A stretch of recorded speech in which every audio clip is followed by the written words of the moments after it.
Well, welcome to another Mind Focused Running Supergroup session with our special guest. And this month we're talking to Scotty Hawker, which is absolutely fantastic. And we had a couple of false starts, but we finally got there. Which is I didn't get COVID, which is good. So yeah, no, that was a positive. Yeah, no, amazing.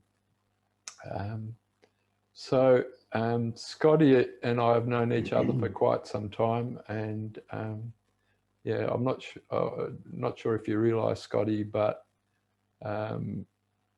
it's pretty well exactly 10 years to the day that we first met. So oh, is that right? Yeah, so oh, wow. It was 2011, and I used to run a lot with Bernadette Benson in those days, and Bernadette. And it must have been on one of our Bold Park sort of Wednesday night runs. And she said, oh yeah, there's this new guy from New Zealand over, and he's come out for a couple of runs and he's pretty good. And I said, oh yeah. Anyway, race entries had been open for KEP, and I saw this name, Scott Hawker, pop up. And we didn't have a big field. I think there was 14 in the 75K that year.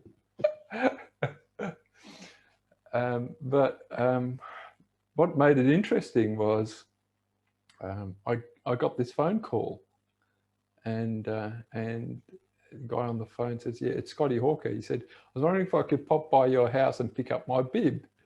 And I thought, what? He wants to pick up his bib? You know, it's like, there's 14 of you. I could hand them out at the start, but no, I think Scotty invented the bib pickup that year, and and came up and picked up the bib. So that was trippy. I still don't understand the bib pickup thing myself. Like, I'm happy to just show up and stick it on my shirt. So what was the reasoning behind that, Scotty? Oh, to be honest, I have absolutely no idea now, but I think maybe at the time I was probably just wanting to be organised the day before the race, and just yeah, I'm bloody not the most organised bloke going around, so I was probably thinking, right, if I can get it done pre-race, it's one less thing to worry about race morning. So yeah, I'd imagine probably something along those lines, maybe. But yeah. Anyway, Scotty ended up finishing second in that race, running 6:29. Which in KEP 75K times wasn't a spectacular time. Like, no, Scott Rumbold beat him that day by almost half an hour.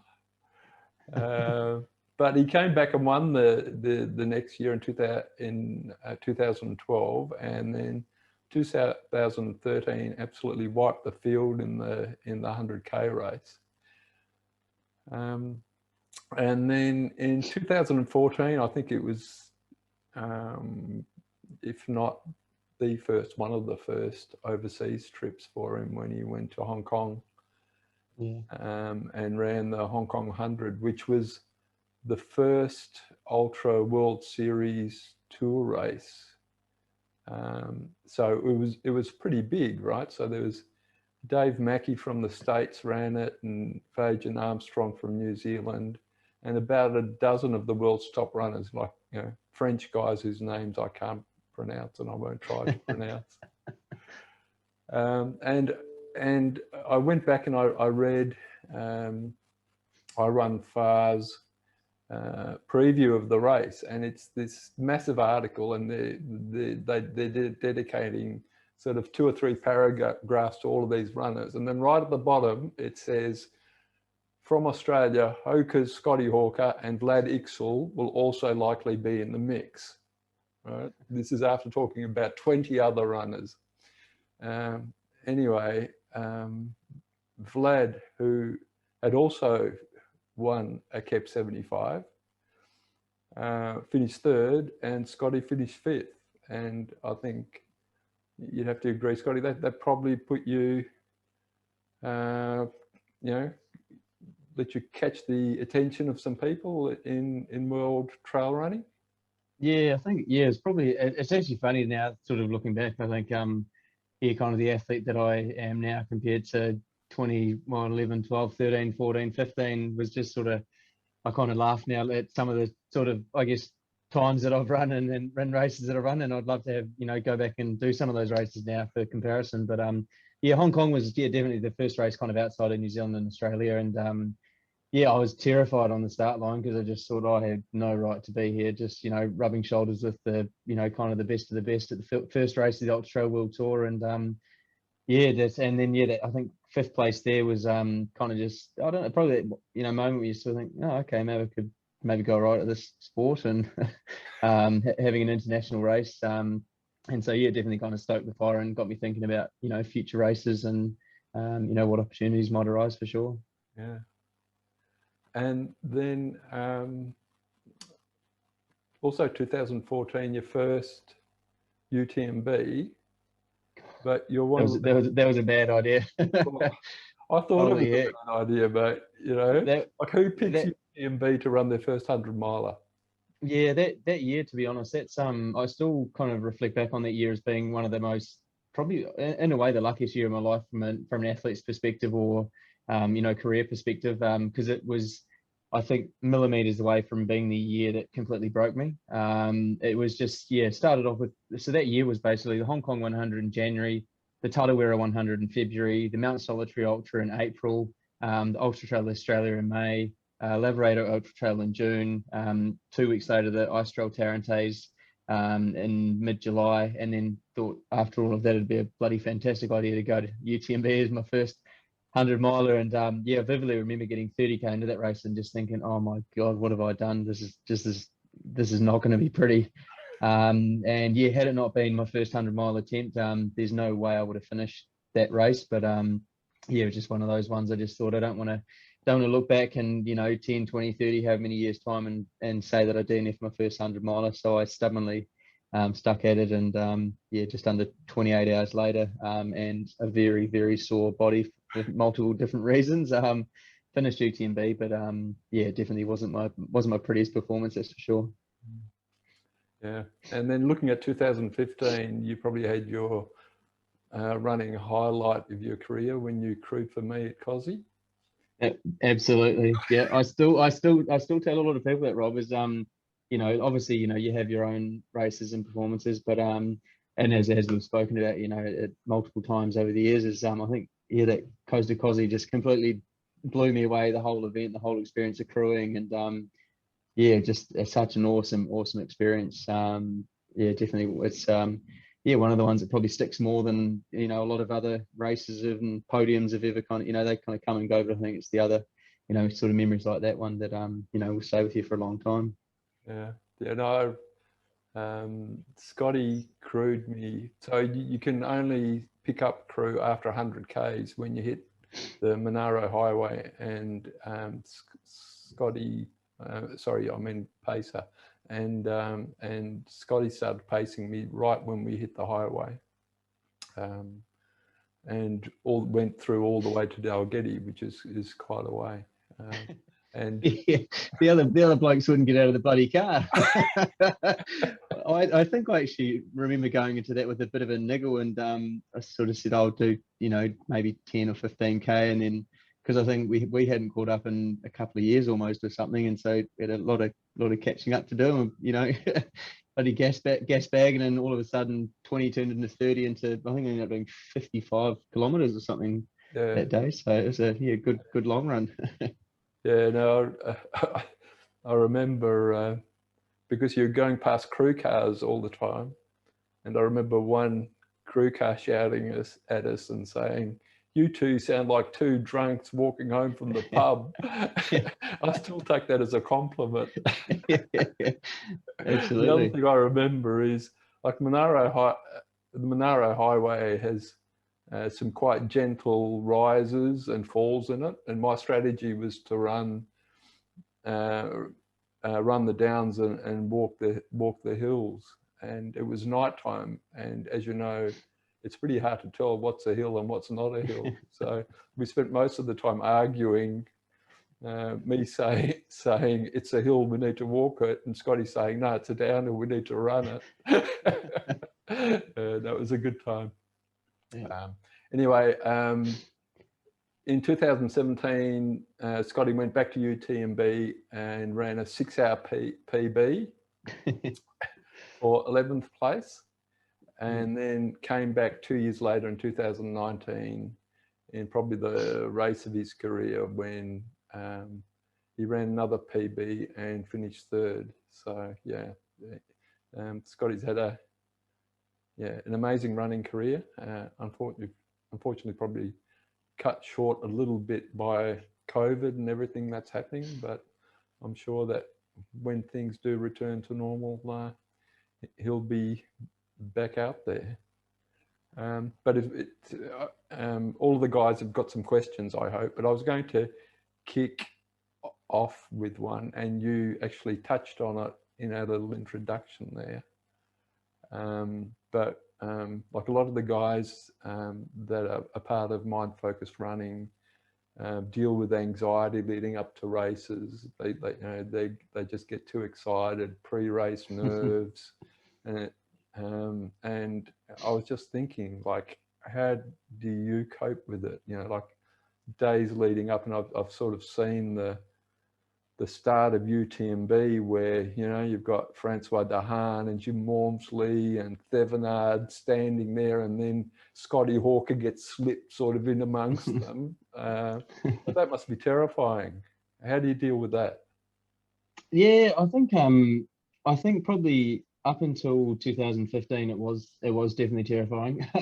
You know, standing on start line just thinking like, yeah, I need to just cool the jets a little bit and jump back a couple of rows, maybe. Not standing on the front and center. But yeah, I think probably, you know, as the years have gone by and as kind of races have gone by, I've just sort of had been fortunate enough to have some performances that have you know, given me a lot of confidence and a lot of self-belief, that, you know, and now I guess I'm at a point where I sort of feel like I have every right to be, you know, standing front and center, whether it's the biggest race in the world or not, which is, yeah, it's quite a cool feeling, because especially it hasn't always been like that. There's been a lot of kind of ebbs and flows in the, you know, in my career, I guess, with ups and downs. And yeah, I mean, especially after like that first UTMB in 2014, it just completely rattled me, to be honest. And yeah, any kind of confidence that I'd gained from, you know, Hong Kong and Tarawera and the race that had gone well that year, to then just get absolutely destroyed by a race, you know, certainly put me back in my place a little bit. So it took,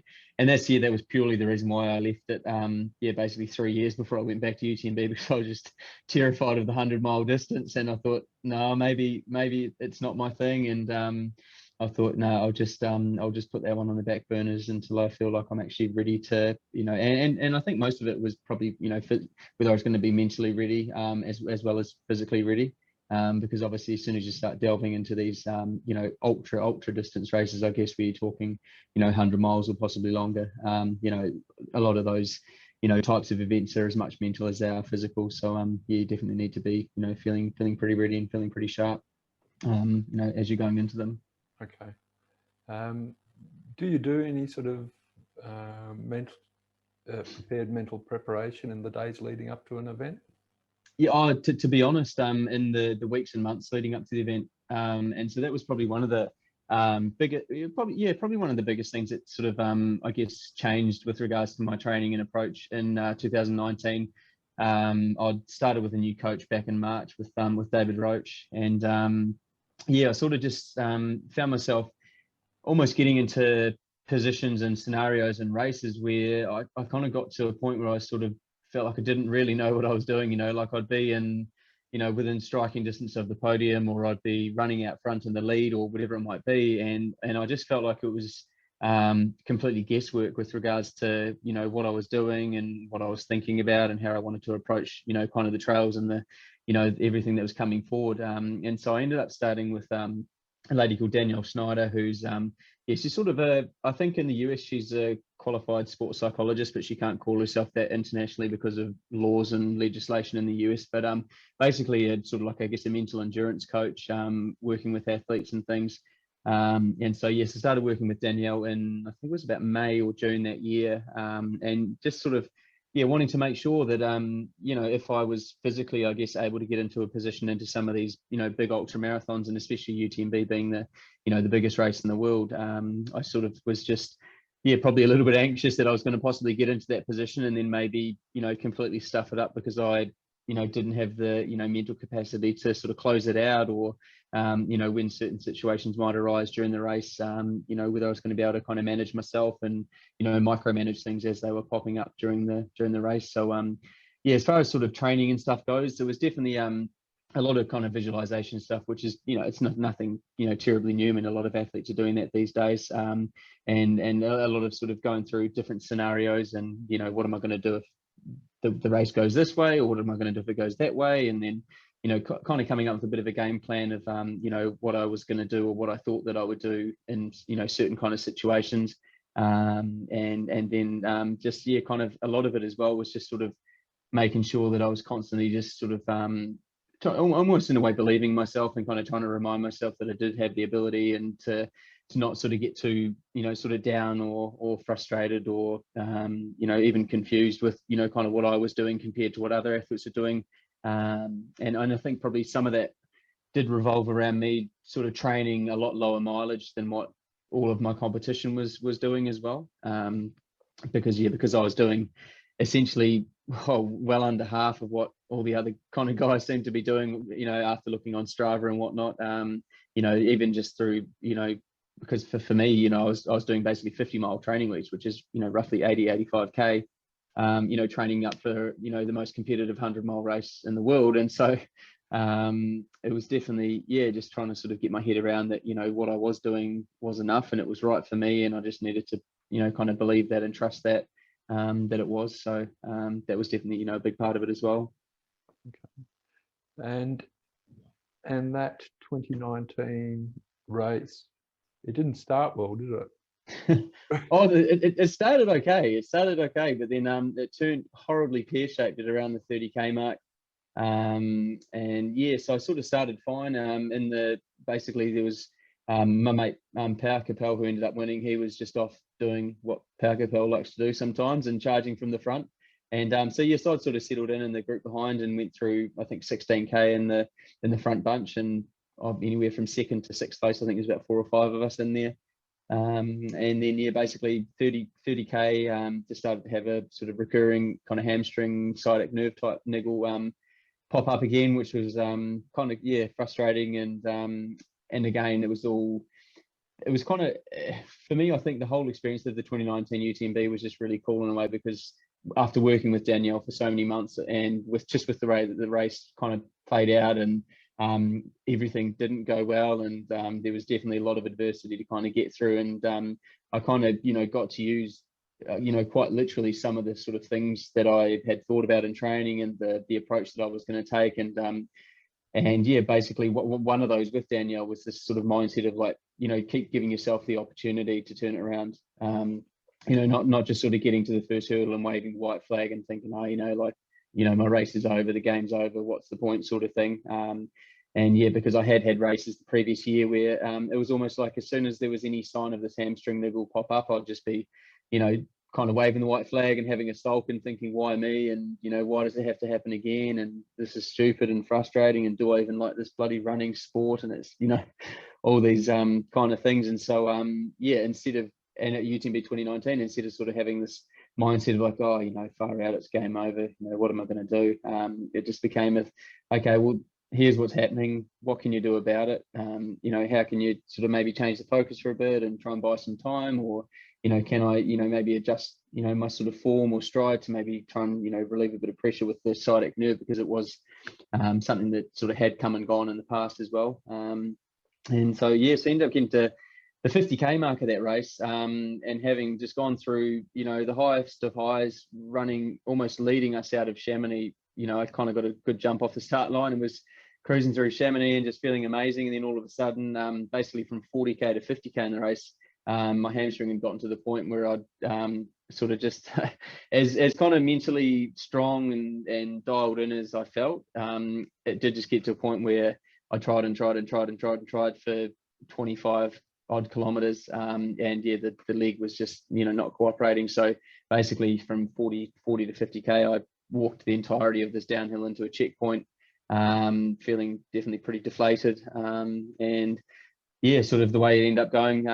I was just basically at that 50k checkpoint, looking around, trying to find a volunteer to ask, how do I pull out of the race? And then a couple of mates came into that checkpoint. Guy Jason Schlab from the US and Harry Jones from Wales, and it was just sort of funny timing them coming in and just sort of going, what's going on, Scotty? Like, what are you doing? Like, why are you here? You should be you should be half an hour up the road, sort of thing. And I just sort of explained that, hey, things weren't great with my leg again. And it was actually Harry, the way he, the bloody bugger, but the way he sort of was just looking at me, and I looked into his eyes, and he almost looked like he was going to cry. And I just thought, oh, Harry, you bastard, how am I supposed to pull out now? And it's just he just seemed absolutely devastated. And I just sort of, in a kind of just brief moment, I thought, I'll walk out the aid station, and then I'll try and see if I can shuffle and get Harry to drag me to the next aid station, and then I'll pull out there, because that's where Liz and Cinnamon we're going to be for the next crew checkpoint. And it ended up, that was a massive turning point in the race. Yeah. So how far back did you get in terms of placings? So I think I went from basically going through checkpoint at 16k and basically second to 7th place or whatever it was. And then I dropped back to, I think it was 41st or 42nd place, and had just been passed by multiple people. And kind of just got to the point. And I mean, at first you sort of, have a couple of passes and you think, oh God, bugger. And you think I'd, try and jump on their tail for a bit. And then it just got to the point where it's just, whatever, you guys just go. I don't care anymore. This is stupid. Ultra running's dumb. Why am I even doing this bloody silly sport? And just literally lost track of how many people had passed me, and kind of just got, like I say, got to that 50k checkpoint, and was after sort of trying and just felt like, as much as I wanted it to be good, I'd given it 25k of running with the left leg. That was basically, any time the trails went up, my left leg was just sort of giving out on me and just had no power. I thought that 120k to go on a leg like that probably ain't going to go so well. And I did have flashbacks to 2014, and I was thinking, okay, well, 2014 I ran 27:53, I think it was, and I thought, I'm not so keen on running a 28-hour UTMB again, or potentially I think it would have been longer had the leg stayed the way it was. Yeah. And so turning it around from there to finishing third, it must have felt amazing as you were going past those 40 odd runners, though. Yeah, it was pretty cool. And the crazy thing is from basically 50k to 78k, so from the checkpoint at Les Chapieux through to Courmayeur. Courmayeur is more or less the halfway point where you see your crew for, I think, the second time. I went from 41st place into 10th place. And I just vividly remember running into the Courmayeur through the village, and kind of getting close towards the community centre where the checkpoint is. And a Polish friend of mine, Damien, I'm running along. He's like, "Oh, Scotty, you are 10. I said, no, piss off, mate. Don't be stupid." Because as I'd been running, like, I obviously knew that I was passing people and everything else, but because I knew kind of how far back I'd fallen and how many people had passed me, it wasn't a mindset of like, oh, okay, now you're in 40th, and now you're in 38th, 9th, and and it wasn't counting people. It was just literally, I went for this sort of, I guess, focus and mindset of just looking up and seeing a head torch and going, oh, okay, well, I'll see if I can catch you, and then the next one, and basically just, looking up and seeing head torches and thinking, all right, well, I'll just try and catch the next one up, sort of thing. And so in a really kind of crazy roundabout way, I'd actually arrived into Courmayeur exactly where I wanted to be, and where I'd spoken with my coach and with Danielle pre-race, and saying, hey, if I want to have any chance of getting inside that sort of top 10, top 5, I need to be in and around the top 10 at halfway point, because otherwise, if you're too far back, even though there's still a long way to go, history kind of showed that, unless there's going to be some like monumental blow-ups from a lot of runners, you're just not going to be able to end up, climbing your way back into the top 10. So, it was just a crazy, sort of adventure in that, 28 kilometers to get to the halfway point in the race. And then, once I sort of got there, it was, again, it was sort of, I think probably the hardest part was just mentally saying, okay, things have been pretty rough. Now things are pretty good, but you've still got 85 or 88 kilometers to go, with 5,000 meters of elevation gain. So it's kind of like, hey, I'm feeling good. I'm getting a bit excited, but don't get too excited because there's still a lot of work to be done if I wanted to, get to, where I wanted to be by the finish line.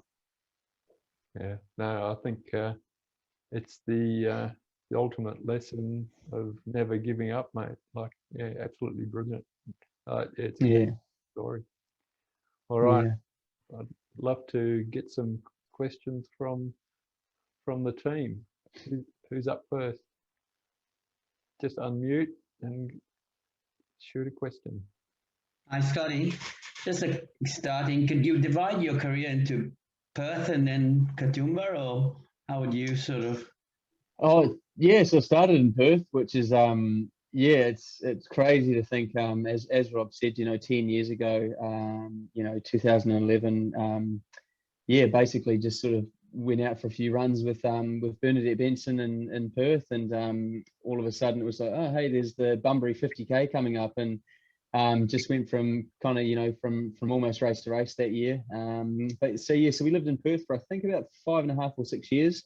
And then as I was kind of getting into kind of, I guess a bit more serious with training and racing, decided that would move across to the Blue Mountains and sort of see how kind of living more in a bit more mountainous terrain would go with regards to training and preparing for races, especially over in Europe as well. And then so basically 2 years in Katoomba, and then started sort of traveling full time from then basically up until sort of COVID hit 18 months ago. For those that are stuck in Perth, basically, what are your favorite training areas? Given that we don't have the elevation you would have in the Blue Mountains.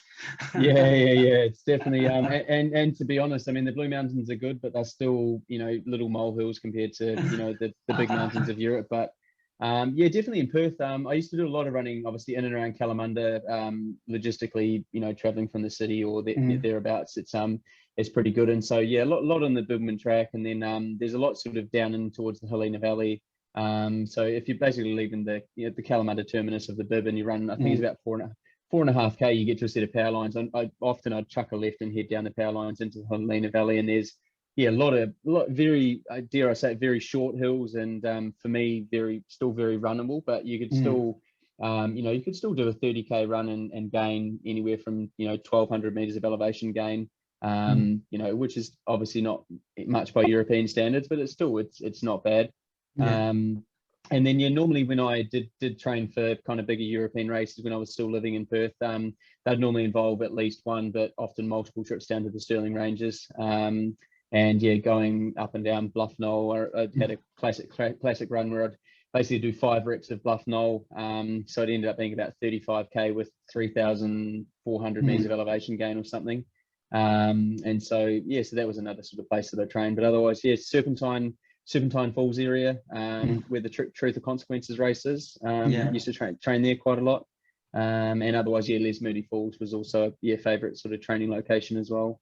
So there's some not a lot of hills out there, and for me, unfortunately, everything in Perth is very, very runnable. But if you sort of get creative with the long runs and obviously hill repeat sessions and stuff like that, you can get yourself to a point where you can pretty confidently start signing up for races with elevation gain. Did you see any advantage in keeping your mileage low? I mean, considering what all the other ultras are doing distance wise. Well, I mean, I guess as crazy as it sounds, the fact that I'm now 10 years into a running career, albeit at 34 years old, the fact that I'm still running and still racing and still performing pretty well, I think that's definitely a positive thing to kind of come out of it, because I've just seen over the years as an athlete and as a coach as well, so many people kind of burst onto the scene. They have 1 or 2 years where they just completely hitting it out of the park, and then 2 years later you're sort of left scratching your head going, oh, where's that guy who did that race and got on the podium, or where's that girl who won that race and never to be seen again. And I've sort of always sort of been of the opinion that I wanted to be here for a long time, not just a good time. And I think partly being, I guess, involved and surrounded by people that were a little bit older, still enjoying ultra marathons and trail running and enjoying the mountains. My family, my dad and my uncle, massive sort of inspirations to me, being yeah, in their 50s and 60s and still enjoying, you know, Yeah. ultra distance races in the mountains. And so that's always given me pretty good motivation to not do anything too stupid through my, you know, 20s, 30s and 40s. So hopefully I can set up, you know, some, you know, plenty of good mountain adventures, you know, later on in my career as well. The last two questions before I let anyone else come in.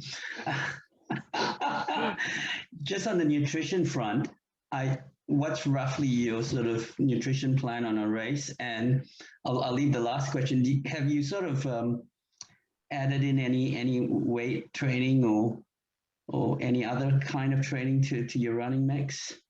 Yeah, so for the nutrition side of things, a lot of it is going to depend on the duration of the race that I'm doing. Because yeah, my nutrition plan for a trail marathon is going to be totally different to what it's going to be for UTMB, for example. But yeah, for a race like UTMB, I'm basically trying to incorporate as much kind of solid food as I can.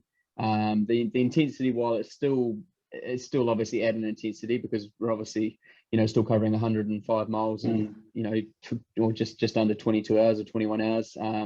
But yeah, so because of that, normally I eat a lot of like sushi rice balls, so just like sushi rice, yeah, with a little bit of avocado in the middle and a bit of pinch of salt. Otherwise, yeah, mashed potato balls, the same sort of thing. Yeah, just a bit of olive oil and salt as well. Otherwise, yeah, just bananas and sandwiches as well with Marmite and avocado goes quite well together. And so I think just for anyone, you know, preparing for a long ultra distance race, it's you know, obviously the typical, you know, obviously test it out in training, see how it's going to work in training, but then also just having kind of in a way as much variety as you possibly can. Just because, yeah, it doesn't matter how much you love, you know, Marmite and avocado sandwiches. If you keep eating those, it's going to get to a point where you don't like eating those all of a sudden. So I think having the variety is important. And then also what's really important as well is just making sure you're testing out the nutrition that you're going to be having, and hopefully as wide a kind of range of conditions as you possibly can. Because, you know, for example, if you're living in Perth and all of a sudden, you know, training through winter and you're eating sushi rice, it's fantastic, and you're having sandwiches, it's awesome.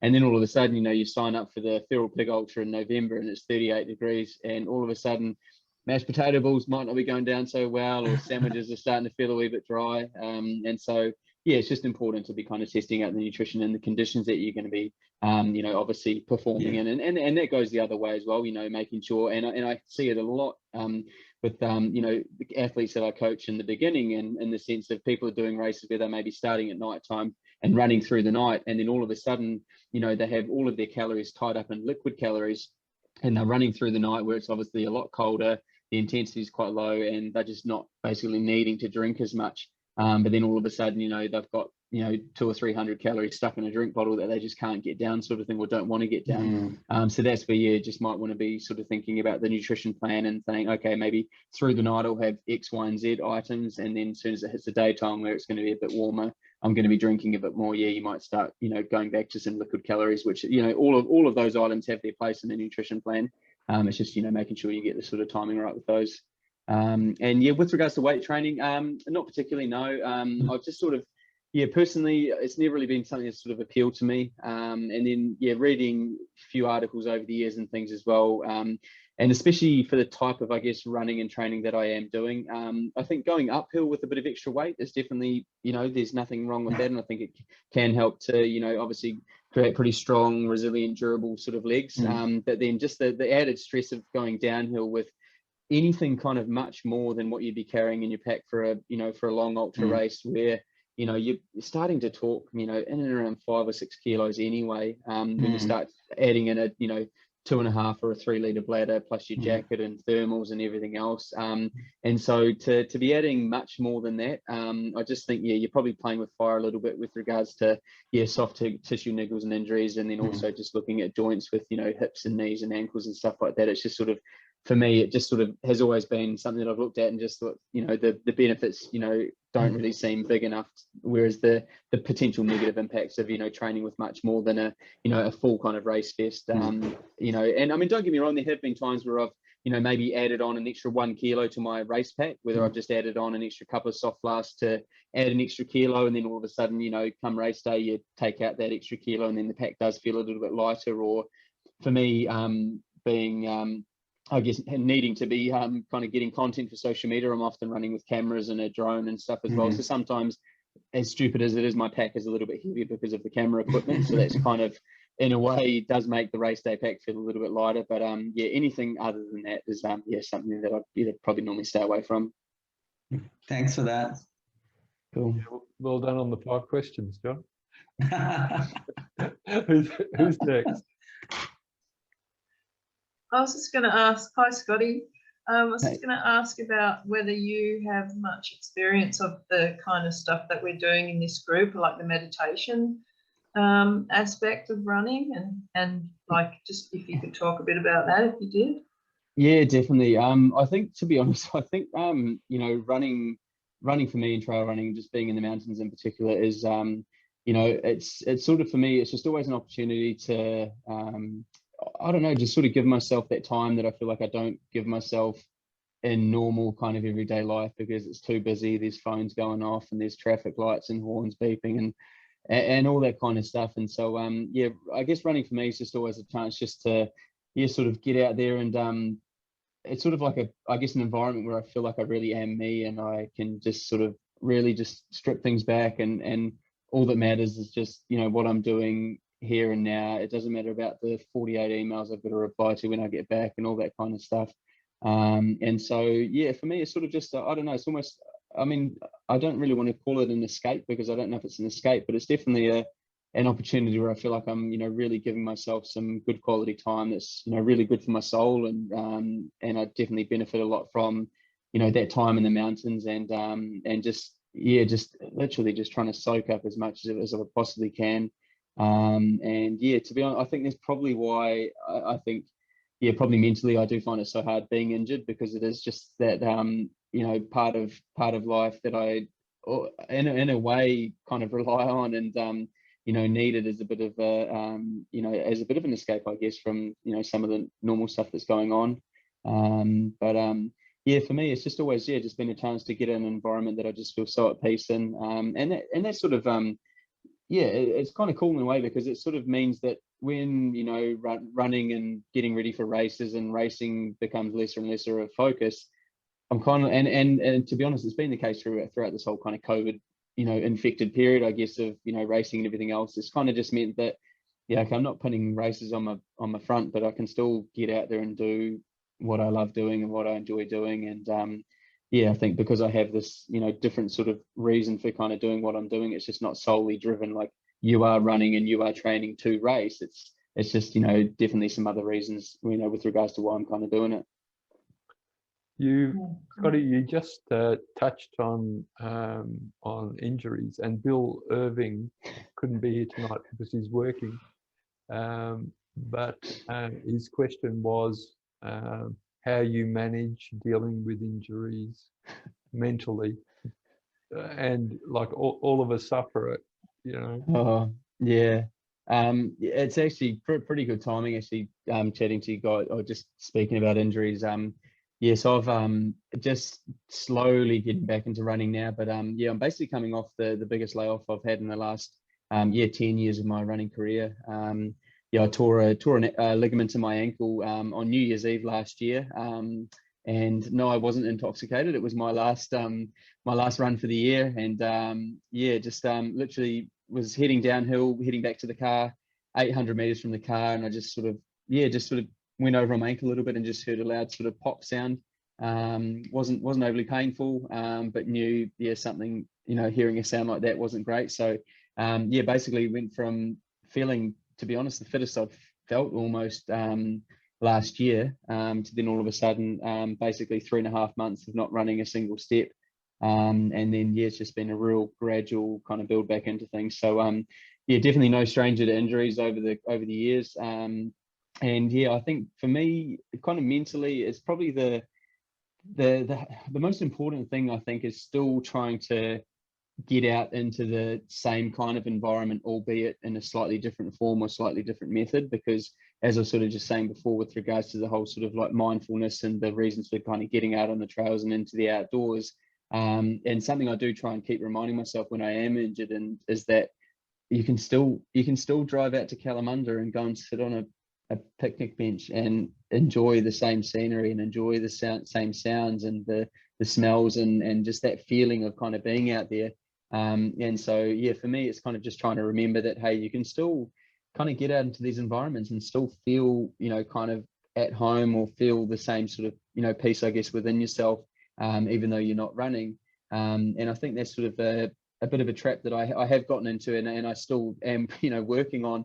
When I'm injured, I sort of just get into this mindset like, oh, well, I can't run, so I can't do anything, or I can't run, so, what's the point, sort of thing. And so, yeah, I think sort of still just reminding myself to get out there and, even if I can't run, then go for a walk. If you can't walk, drive to a, scenic pit stop and, sit down and sip on a cup of coffee or something, and still try and, get out into those environments that, that make you so happy.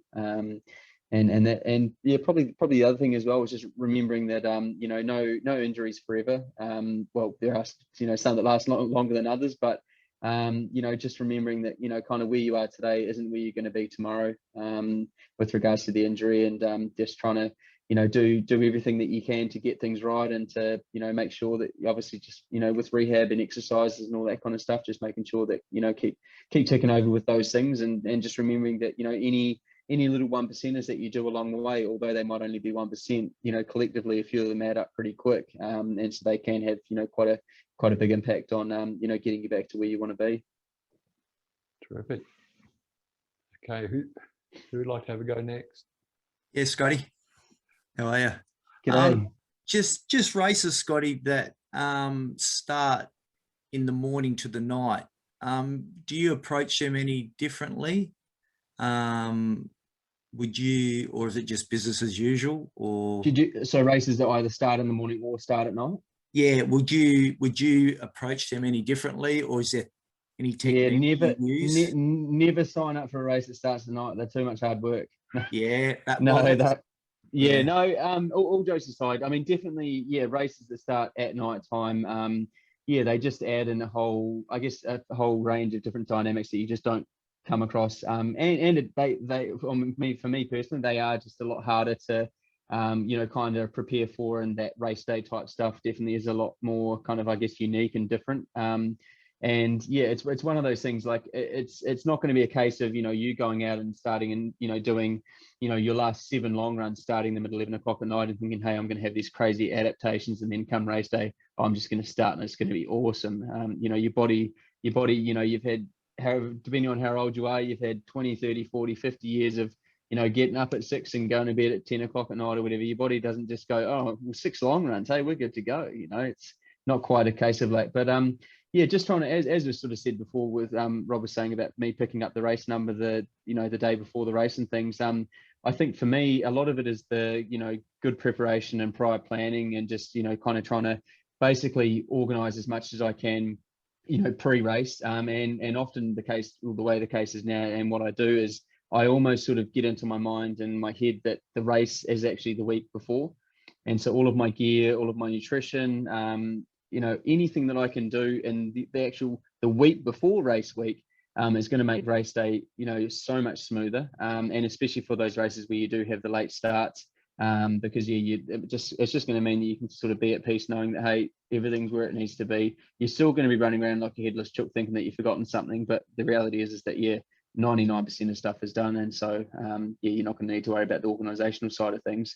And then just with regards to meals and meal timings and stuff like that, just making sure that you're kind of knowing what you're going to be eating and when you're going to be eating it, and if it's an 11 o'clock race starting at night, you obviously don't want to be eating dinner at 5:30, because you're going to eat dinner and then all of a sudden be hungry again a couple of hours before the race, sort of thing. So yeah, just sort of trying to structure some of those things and just plan some of those things. And and again, nothing's going to be perfect, but a bit of planning is hopefully going to mean that you're going to have a few more ducks sitting in a row, and just increase the likelihood of you starting the race and feeling half decent. And I mean, I guess the interesting and difficult part of it is sometimes you're going to get it right and sometimes you're not going to get it right, and then everything in between. And I've had some races starting at 11 o'clock at night and felt absolute $1,000,000 and thought, far out, this is fantastic, how good is this? And then equally, I've had races and I've been an hour from the start of the race and like, oh, I need to sleep, I'm feeling absolutely shattered. And so there's no even if it's the same race, the same start time, no two races are ever the same, no two build-ups are ever the same. And so, yeah, your body's just going to kind of, you know, approach things and, you know, deal with things as they come at that time. So, yeah, you can use prior experience for sure, but a lot of it is just, you know, having a bit of a game plan, being at peace with that game plan and going, okay, this is what we're going to roll with. And, yeah, crossing fingers and toes that it is going to work. Cool. Perfect. Who else has got a question? Can I jump in? Yeah, go on, John. You've In got the 10 10 years, Scotty, has your diet changed? Have you, you know, there's two bodies of thinking in ultra, you know, there's the plant-based guys and there's the keto guys. Has yours moved at all, or you pretty much? Yeah, I like to give a lot of love to the different nutrition strategies and diets. Yeah, so I've kind of been yeah, across the range really. Yeah, definitely when I started I was just eating a, you know, kind of meat and 3 veg kind of diet, just how I'd been kind of brought up and what I ate. And then probably about 10 years ago now, I ended up just switching to being vegetarian. And so yeah, I was vegetarian for about 6 years, and then went from vegetarian to vegan for about probably 2.5 years. And then now I'm back to eating meat and 3 veg again. So yeah, I'm not a person or an athlete or a coach who's going to be, you know, sort of saying, hey, you should be doing this or you should be doing that, or this is better or that's better. I'm definitely a firm believer in that. Yeah, it's going to be what's going to be best for you and how your body's going to perform. And you know, I think with a lot of people, if you're kind of being given reasons or signals or signs to say, hey, you know, something's maybe not quite right with your diet with regards to how you're feeling and how your performance is going and things like that, then yeah, I'd definitely be saying, hey, let's maybe look down some different avenues and look at maybe what might be causing this or what might be causing that, or, you know, whether there would be potential benefits for you, you know, someone as an individual with regards to maybe, you know, eating a bit more, you know, a bit more sort of fruit and vegetables, or whether it's maybe taking out some of the dairy in your diet because maybe that's causing some problems and stuff like that. But it's one of those things. I think it's just a case of trying to find, you know, what does work for you, and going with that, and then also at the same time, you know, being open to adjusting things and tweaking things if you know, you are given reason to think that maybe, hey, something does need to change and you know, that might benefit me. Right. Thanks. Anybody else? Good. Yep. If I could ask a question, you already talked about you know, planning for different scenarios. What am I going to do if this goes wrong or if this goes right and I'm ahead of schedule?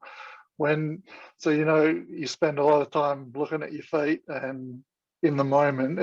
Do you have any mantras or what sort of strategies when little things are starting to go wrong to kind of keep yourself in the moment, so you're not thinking of the end of the race, you're not thinking of this is getting really bad? Do you have anything that kind of just keeps you focused in the moment when you're just, you know, staring at someone's back or at the rocks under your feet for a while?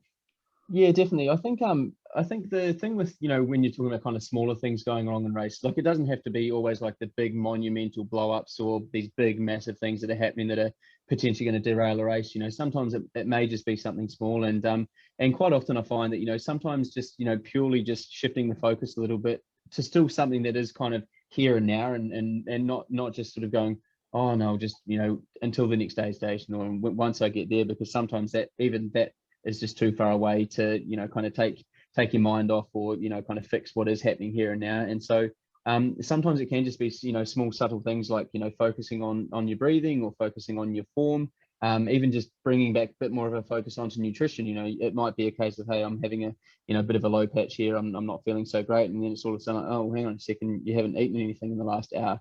And so I think just staying, you know, present with yourself on the trail, in the sense that, you know, you're concentrating and focusing on the here and now, and what do I need to be doing to, you know, continue hopefully feeling good and feeling strong and ticking all the right boxes with regards to, you know, performing in an ultra marathon, in the sense that obviously, you know, nutrition has to be good, and as you say, even just, you know, the whole process of, you know, picking foot placements on the ground and stuff like that. So I think that whole being present with yourself, it is something that can be practiced and trained on, in the sense that, yeah, you can, even when you're out there doing an easy 30-minute run, you can still practice, you know, being present with yourself. And you know, sometimes, you know, you can ask people and say to people, do you know, be present? And it's like, yeah, okay, running along, okay, I'm present, I'm present, I'm present. 2 minutes later, well, hang on a second, what about, man, those donuts I'm going to have later on, they're going to be fantastic. And and then there's, you know, bloody John at the office who's being a bit of a twat today, and it's easy for the mind to start kind of wandering.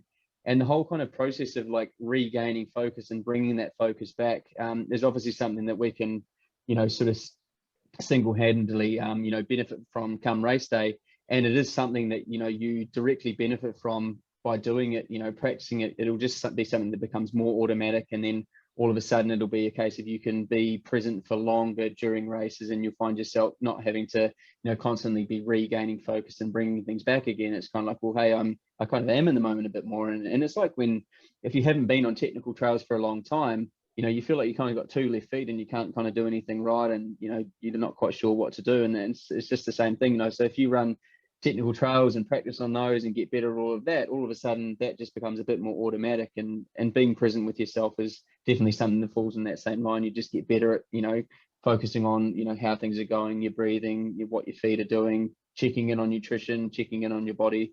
And at the end of the day, you know, all of that stuff happening more automatically and just kind of happening and flowing as the race is going on. You know, the less sort of mental, cognitive sort of energy function that you're actually having to apply to that sort of small process. And so therefore, you know, you'll be able to basically stay better focused for longer into the race, which, you know, a more focused runner longer into the race is going to mean that same runner getting to the finish line quicker, because they're going to be able to, you know, obviously do what they're needing to do for longer into the race before things go pear-shaped. Fantastic. Cheers. All right. Well, we've got a few minutes left, and I thought I'd throw one final question to you, Scotty, and that is, with the border sort of opening to New Zealand, if you're a Perth person and you had 1 week to go trail running in New Zealand, where would you go? Only a week, crikey. Where would I go? I think you would have to fly into Queenstown. And yeah, there's a few runs in and around Queenstown, going up Ben Lomond, and then 20 minutes up the road, you've got Arrowtown, and there's some absolutely brilliant trail running around there. And then, yeah, a couple of hours up the road, you can head down towards Te Anau, where the Kepler Ultramarathon is, and so you can run the Kepler track. An hour from Queenstown is the one end of the Routeburn track as well. And then a few hours further, you can be running in places like Milford Sound and the Fiordland National Park. So, yeah, definitely in and around Queenstown, there's definitely going to be no shortage of options. You know, so yeah, it'd definitely a pretty good place to go, in the sense that, yeah, you could spend a week down there and do, you know, within basically a 3-hour drive, you're going to be running some of the most incredible trails that you can run literally anywhere in the world.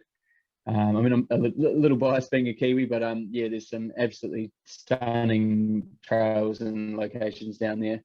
And so yeah, you wouldn't go too far wrong heading down there for a week. And some of the best time? Yeah, for sure. Yeah, yep. I'd say probably any time from kind of November through to March is probably going to be the safest bet. Just because, yeah, there's often too much snow at other times of the year. So yeah, definitely, yeah, sort of mid-November through to kind of March. You should, I say you should be pretty safe, and that there shouldn't be too much snow. But in saying that, we had a training camp in New Zealand about 3 or 4 years ago, and that was at the end of November. And yeah, the night before the camp was about to start, we ended up getting 35 centimeters of fresh snow. So yeah, it's definitely, we can get snow at any time of the year, but yeah, normally from kind of mid-November for you know, for a few months, you should be pretty right. Fantastic. All right. Well, I think we'll close it up there, but thank you so much, Scotty. Yeah, no, we all had nightmares thinking of you sitting in your car waiting for the COVID test last week when you couldn't make. Yeah. That was quite unique. How long did you end up spending in there? Oh, I finally got the text at 11:20 that night. So it's, yeah, safe to say I was incredibly hungry by the time I got out of the car. All right. Yeah. No, look, thank you for making the time available. Really appreciate it. And yeah, No, I think the session was really valuable in so many ways. Thank you very much.